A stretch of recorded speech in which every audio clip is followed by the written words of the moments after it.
Welcome back to the channel. I hope you're all keeping well. So here we go. Tottenham Hotspur travel to the Emirates this evening. 8 PM kickoff. It is a huge game. Arsenal have got a few injuries, but we have a lot of injuries. It's going to be an interesting game tonight. We have won one game in our last 8 in the Premier League. So Spurs certainly do need a win, and we need the 3 points to climb up that Premier League table because we are currently in 12th. Arsenal, our rivals, are currently in 3rd.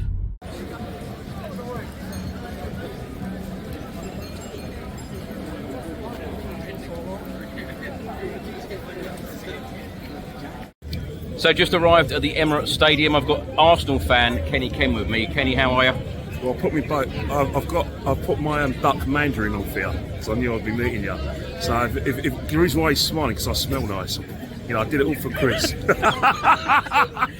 You know, a bit of hospitality for you. I just said to you that it's normally quiet in the Emirates. It's quiet out here. What's going on?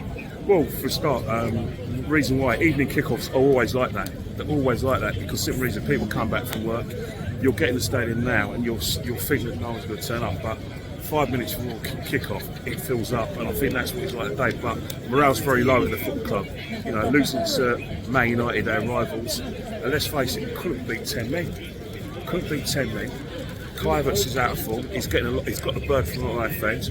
Everyone wants Mick Arteta out, and then Newcastle. We know we're out of the League Cup, so we're basically facing Spurs at a bad time, at the right time as well, because they say form goes out the window, but both teams are out of form. Arteta blamed the ball last week. What's he going to blame tonight? Well, if it goes wrong. Oh, he'd probably blame the referee. He'd probably say that you guys tried too hard, and that you didn't give the ball back after throw. It's never him. I think one thing you need to learn about our good friend Mick Arteta. When the going goes well, he takes all the credit. If we win, it's Arteta. The players play well, it's Arteta. You know, the set pieces go well, it's Arteta. But when it goes wrong, it's got to be someone else. It's never it. You've seen the team, or you've seen both teams. What do you make of Tottenham's lineup, and what have you made of Ange Postecoglou? Well, in terms of Ange Postecoglou, if he genuinely believes that he can come to the Emirates and play his inverted fullbacks and play expansively, then he needs to go in some sort of loony bin. Because I'll tell you one thing, the way to beat us is to use your runners, work your nuts off in terms of like your pressing game. In the second half, we will tire. I promise you, we will tire. And then that's your opportunity. You can bring people off the bench. You know, bring your runners on. Your Johnsons. Those kind of runners. All right, they haven't got end product, but one thing they will do, they will run out fullbacks. I promise you. Werner as well. He does work the goalkeeper. His finish is atrocious, but you stretch us, we're in deep shit. Sorry, big trouble. 3 last questions for you. Will Arsenal win a trophy this season? No, because we're out the FA Cup, out of the League Cup, and we're not going to win the league. And the Champions League, do us a favour. Will Spurs win a trophy this season? I think you've got a good chance in the Europa League because the fact is that it's one of those things. You can get all your big players back, and you play pragmatic. You've got an excellent chance. Look at this, an Arsenal fan outside the Emirates saying that they're not going to win a trophy, but we have a good chance of winning one. Well, you need to. Well, come on, how long has it been? 17 years. Okay, fair enough. Get that dig in as well, yeah. Right, score prediction? I'm going for 1-1.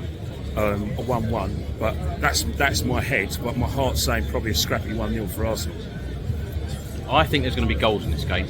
I've said all week, 2-2, 3-2. I just hope the Spurs can snatch it.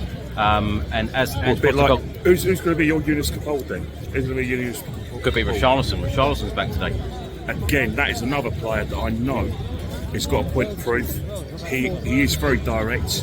He does know his way to goal. So it's a good substitution for Spurs to have. Come off the bench. Ange said sometimes it just needs to go off someone's backside, and that's exactly what we need here at the Emirates. Well, same for us. Same for us. You know, we've lost our best player. We need a striker. Well, you'll find out today that we've got more priority positions than a striker. You'll find out for yourself. I'm not going to spoil it for you, but you'll see for yourself. Kenny, always great to see you. Always great to see you as well. Don't have a good evening. Well, I like to say the same to you. I'll tell you one thing, mate. The only thing you're going to get from me is probably a drink from that shop over there. I've already had it. I've already had it. Well, it opens afterwards, and it is a good tonic for a defeat as well. For you. Come on, you Spurs. Nice to see you, Kenny. Nice to see you as well. We'll speak soon, but please, if we lose, I don't want to see ya.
Just before half time, 1-1.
Yeah, no, not good enough. Especially the first half, we were just way too passive. Allowed sort of Arsenal to take control of the game, and just really disappointed with the way we, both with and without the ball, sort of allowed them to dictate the tempo and paid a price for it. Second half was a little bit better, but nowhere near good enough. Yeah, well, it wasn't about game control, just having a sort of different intent in our football. That's just not who we are. It's not the way I set the team up. It's not the way we want to play. To be sitting in there and allowing Arsenal to play, like I said, to their tempo, just wasn't good enough. Too many games getting away from you, it needs to stop. How do you go about it? Well, you got no choice. You just got to, there's no magic cure here. You got to get up tomorrow and work hard and go into Sunday and prepare to, go into battle and turn around our fortunes in our season. I mean, there's nothing that's magical that's going to change this. There's always reasons for all these things to happen, but the reality of it is that our results and our form in the league has been nowhere near good enough, and that needs to change. You're looking for excuses tonight. The first goal they scored looked like it went off across. Well, it did, but look, I don't want to talk about referees because I think I've got to take responsibility for my team. I'll let the referees take responsibility for theirs. It wasn't a corner, but it's how things are going for us at the moment. But that aside, we weren't anywhere near the level we needed to be in that first half in such a big game, and we've got to understand that what we can control is the first thing we need to focus on. And you spoke yesterday about sort of the defence and how moments had let you down this season. I guess with that in mind, how frustrating is that second goal, and what can you do if these lapses keep happening? Well, like I said, that's I think that second goal was just endemic of the whole first half. Look, irrespective of everything else, like I said, we just didn't play anywhere near the identity I want us to be. We're an aggressive team with and without the ball. We've shown that. We showed that 7 days ago against Liverpool, and tonight, especially in that first 45, we were way too, like I said, way too passive, and that's not acceptable. And then when you do that, then these kind of things creep in. It was a disappointing second goal to concede as well, but it's not like we were playing anywhere near the level we needed to. Like I said, the second half was a little bit better, and we certainly caused them more problems with and without the ball, but it wasn't enough. It's difficult to take on positives from Derby defeat, but two 18-year-olds tonight, can you take anything from their performance? I hope not. I want them disappointed. This can't be accepted by anyone at the club. Us losing so many games in a league season is not right. I know we're going through a tough trot, and yes, we are asking for big jobs, but I hope they're hurting the 18-year-olds as much as anyone else in terms of us not being able to deliver on a big day, big night. Okay, thank you. Thanks.